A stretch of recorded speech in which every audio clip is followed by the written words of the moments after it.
In a routine clinical environment, it can be challenging to determine the most effective fractionation for a patient undergoing treatment. BED and EQD2 are often used to quantify radiobiological concepts into concrete, interpretable values.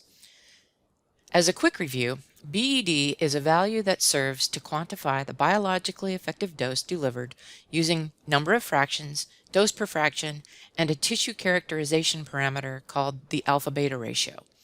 EQD2 was developed to help convert the desired BED into a 2 gray per fraction scheme, which essentially gives the equivalent dose needed in 2 gray per fraction to achieve that effective dose. This formulation provides a more practical way to view the effects of fractionation. The power of BED and EQD2 lies in the alpha-beta ratio, which characterizes a tissue's sensitivity to radiation. Tissues that are relatively resistant to the effects of radiation are given a low value, and tissues that are relatively radiosensitive are given a high value. BED and EQD2 are useful quantities in assessing the effectiveness of different fractionations. The conversion to standard 2 gray per fraction doses allows for a more familiar constraint comparison. For example, HDR brachytherapy is generally delivered in 5 to 8 gray per fraction. EQD2 constraints are most commonly used to convert these HDR brachytherapy doses to an equivalent 2 gray fraction dose so that it can then be compared to conventional dose fractionation constraints. BED and EQD2 can also combine the doses from courses of treatment that do not have a similar fractionation scheme. One example would be to evaluate the cumulative spinal cord max dose from a previous treatment plan that was treated with 2 gray per fraction in 30 fractions to the current SBRT treatment plan treated with 6 gray per fraction in 5 fractions. Many retreatment limits on the cord, brainstem, bowel, etc. are defined based on BED or EQD2, so the SBRT plan would need to be converted before a proper evaluation can take place. Let's take a look at how you would use these quantities in ClearCheck. Here we have a lung SBRT plan that is following RTOG 0813. In ClearCheck, I'll click on the Template Manager. Then, below the Constraints window in the Template Manager is where I'll find the different options for BED and EQD2. By selecting one of these boxes, a new column will appear in the Dose Constraint window to the right of the Constraint Type column.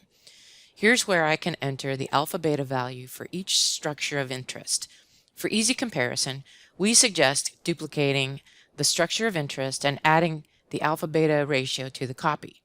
So I'll copy this lung constraint and give the copy an alpha-beta ratio of 6. And I'll also copy this spinal cord constraint and give the copy an alpha-beta ratio of 4. Then I'll save the changes and close out of the Template Manager so I can look at the results.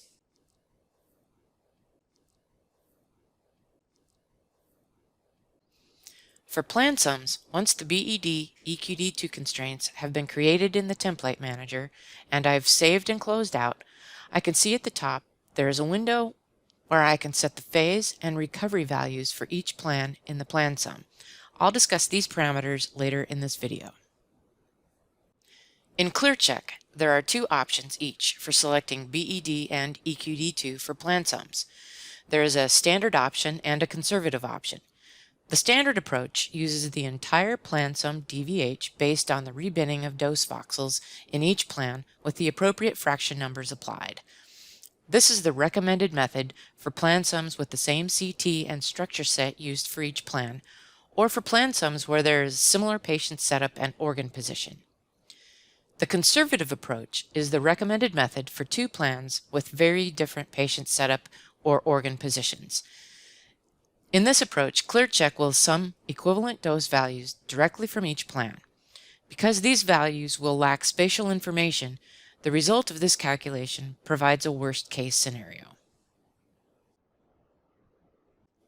The biggest issue with plan sums is that there is no single parameter describing whether or not multiple plans are treated concurrently or sequentially, as this will affect the number of fractions required for the BED calculation. I'll describe 3 potential plan sum scenarios commonly encountered clinically. Each requires a different approach in terms of how constraints and DVH values are interpreted and merged. Let's say we have a breast plan and a superclav plan that are being treated concurrently. Both plans are done on the same CT dataset and use the same structure set, and they also both have the same number of fractions. In ClearCheck, there is a phase parameter that identifies whether the plans are being treated concurrently or sequentially. In this case, since the plans are being treated concurrently, both plans will be set to phase 1, and ClearCheck will convert the plan sum DVH to the biologically equivalent dose directly as if it is a single plan. ClearCheck does this by going through every dose point on the plan sum DVH, extracts the current dose, and then computes the new dose to the fractionation scheme. Let's take a look at the target max dose constraints with and without the BED calculation. With an alpha-beta ratio of 10, meaning it is relatively radiosensitive since it has a higher value, it has a biologically effective max dose of 8,976.2 centigrade, as compared to the planned max dose of 7,010.4 centigrade. Now let's take a look at an example where 2 plans are being delivered sequentially. The CT datasets are similar as well as the structure sets, and the number of fractions for each plan is the same.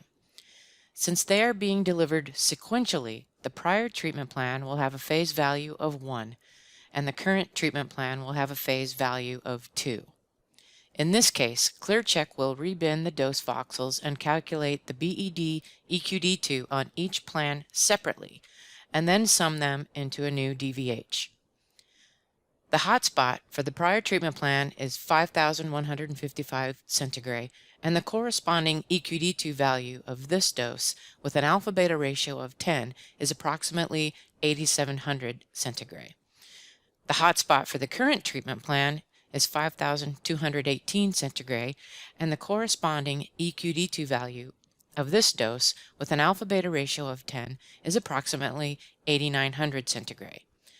Therefore, the total EQD2 value in this scenario is approximately 17,600 centigrade, as you can see here. One important thing to note is that if the phases in this case were both set to 1, then the max doses in each plan would be summed first, prior to converting to the EQD2 value, which would result in an EQD2 value that is incorrect for this scenario. In the next scenario, we'll take a look at 2 plans that are being delivered sequentially with similar CT datasets as well as structure sets, but in this case, the number of fractions for each plan are different. Since the DVH doesn't provide information about where the dose levels are within a particular structure volume, rebinning individual dose voxels becomes necessary as the hot and cold spots within the structure may be different between the 2 plans. If we look at the maximum bladder dose for each of these plans, you can see that they are in noticeably different locations. Similar to the previous example, the Nodes 3D plan will have a phase value of 1, and the Boost 3D plan will have a phase value of 2 because they are being delivered sequentially. Because of the varied locations of the maximum bladder dose across the 2 plans and the sum, and because the BED EQD2 conversions do not scale linearly, we cannot simply perform a BED EQD2 conversion on the plan sum DVH to obtain accurate BED EQD2 values. Also, it's important to note that when each plan has a different fractionation, their respective dose voxels will scale differently. To resolve this, ClearCheck performs an EQD2 conversion on each plan and dose separately, and then sums the converted dose clouds to create the BED EQD2 DVH, shown here. Because the 2 plans share the same structure set, the resultant BED EQD2 values accurately represent the converted plan sum with respect to each plan's geometry. Alternatively, we can use the conservative method for calculating EQD2. This method will sum equivalent dose values directly from each plan, meaning the Dmax value from each plan will be summed together even though they are in different parts of the structure volume. This will provide a worst-case scenario, but keep in mind that it may also overestimate the true total dose. Here you can see that the EQD2 conservative result for the bladder max dose is the sum of the corresponding EQD2 values from each plan. It is important to know that since the location of dose within the structure will be different between the two scans, only dose type constraints will be allowed for selection within conservative BED EQD2 templates. Now let's take a look at a scenario where the planning structure, position, or volume does not match as well and plans are separate and sequential. This is the most challenging and likely most common scenario where BED EQD2 is needed. For example, HDR treatments or previous outside treatments. In these cases, the first thing that needs to be done is to identify the primary dataset. Then the other plans will need to be registered to that primary dataset. ClearCheck uses the structure location and position of the primary data and structure set to map the dose from the secondary structure set or sets to the primary. So for example, if deformable image registration was applied and the structure location from the secondary dataset to the primary is similar, then the standard approach could be considered. However, if rigid registration is used in an area with a lot of organ motion, or if the structure location and position from one dataset to another is quite different, then uncertainties will be introduced. It is recommended that the conservative method be used in these situations. This is the most common method clinics currently use to evaluate dose from different scans or different treatment courses, as it has the benefit of allowing them to sum dose from prior plans that may not have a DVH calculated, and a single dose is assumed from a previous treatment. One last thing I want to mention is the recovery factor. This factor allows us to take into account healing that takes place over time from previous radiation treatment. ClearCheck allows you to enter a recovery factor for each plan in the plan sum. For example, if one of the plans in the plan sum is a treatment that occurred several years ago, my physician might want to take into account the recovery factor. The greater the amount of time that has lapsed will result in a lower recovery factor.